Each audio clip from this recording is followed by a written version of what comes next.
यह बात उस समय की है जब मैं केवल 20 साल की थी। मैं हमेशा से विदेश जाना चाहती थी। ऐसे में मेरे परिवार ने मेरी शादी इटली में काम करने वाले एक इंजीनियर के साथ पक्की कर दी। अपनी शादी को लेकर मैं काफ़ी ज़्यादा एक्साइटेड थी। मेरे लिए यह किसी सपने के सच होने जैसा था। मैं बेहद खुश थी, लेकिन मुझे नहीं पता था कि मेरी ये खुशी बस पल भर की है, जो एक समय बाद मेरे जीवन की सबसे बड़ी परेशानी बन जाएगी। अब हमारे रिश्ते की बात चल रही थी, तो उस समय मैं अपने पार्टनर से मिलने के लिए बेहद उत्साहित थी। मेरी पहली मुलाकात उससे फ्रेंडशिप डे के दिन इम्पीरियल होटल में हुई थी। इस दौरान मेरी माँ ने मुझे कहा था कि जीवन में कभी प्यार करो तो एक अच्छे लड़के से ही करना। मैंने बिल्कुल वैसे ही किया। उसने मुझे पूछा कि क्या मैं पहले कभी रिलेशनशिप में रही हूँ, तो मैंने साफ मना कर दिया। लेकिन यही सवाल जब मैंने उससे किया तो उसने मुझसे कहा कि उससे काफ़ी सारे दोस्त हैं, लेकिन कोई गर्लफ्रेंड नहीं है। हालांकि यह हमारी शादी में सबसे बड़ा झूठ था।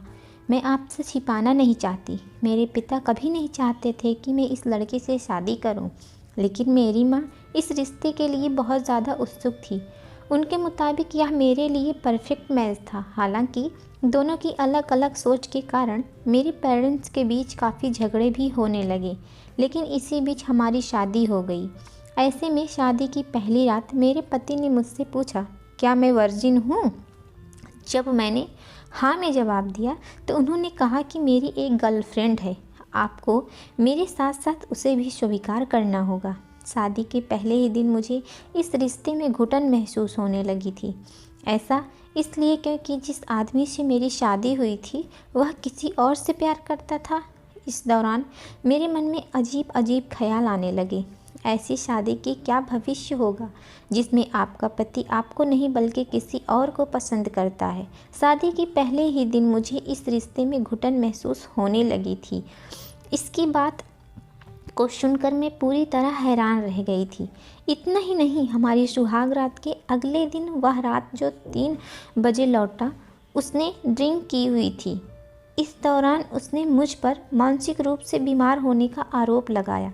उसने मुझसे कहा कि मैं बस सूरत हूँ। हमारे बीच इतना सब कुछ चल रहा था कि इस बीच एक सप्ताह के लिए हम मनाली घूमने गए। वहाँ उसने मुझे खाना नहीं दिया। वह जानता था कि मैं वेजिटेरियन हूँ, लेकिन उसने मुझे मछली खाने के लिए कहा। कुछ दिनों बाद वह मुझे एक मनोचिकित्सक के पास ले गया। उसने मुझे कुछ ऐसी गोलियां दी थी जिसकी वजह से मुझे लगातार नींद आती रहती थी। उसके साथ मैं अजीब सा महसूस कर रही थी। उसके बाद भी मैंने हमेशा उससे दोस्ती करने की कोशिश की।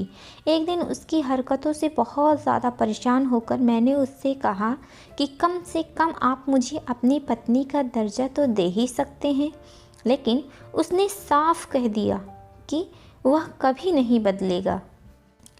इतने सब से भी उसका मन नहीं भरा तो उसने मुझे गाली देने और पीटना शुरू कर दिया था। एक दिन मेरी सास ने उससे कहा कि मुझे वापस इंडिया भेज दो। मैं वापस अपने देश आ गई, लेकिन इस दौरान भी मेरे मन में यही उम्मीद थी कि शायद मेरी अनुपस्थिति में उसे मेरी अहमियत समझ आए, लेकिन ऐसा नहीं हुआ। मेरे आने के बाद उसने मुझे एक फ़ोन तक नहीं किया। शादी के 2 साल तक रहने के बाद मैंने पिछले साल जनवरी में उससे अलग होने का फैसला किया। मैं आज भी यही सोचती हूँ कि काश मैं तब इतना मजबूत होती तो मुझे उसका अत्याचार नहीं सहना पड़ता। फ़िलहाल मैं अपने तलाक और सेटलमेंट का इंतज़ार कर रही हूँ। मैं विदेश में पढ़ाई करना चाहती हूँ। हालांकि कुछ चीज़ें मुझे अभी भी बहुत ज़्यादा परेशान करती हैं। फ़िलहाल मैंने अपने पति को कई बार सुधारने का मौका दिया, लेकिन उन पर कोई असर नहीं होता था। वह दिन प्रतिदिन मुझ पर अत्याचार ही करते थे। आज मैंने अपने पति के साथ जो किया वो हिम्मत दिखाई, यह चीज़ मुझे बहुत पहले कर लेनी चाहिए थी। लेकिन अच्छी बात तो यह है कि मैं आज ज़िंदा हूँ। दोस्तों, आपको कहानी कैसे लगी? उम्मीद करती हूँ कि आपको कहानी अच्छी लगी होगी। दोस्तों, आप वीडियो को अपने फैमिली और फ्रेंड्स में शेयर कर सकते हैं। पूरी कहानी सुनने के लिए आप सभी का दिल से बहुत बहुत धन्यवाद।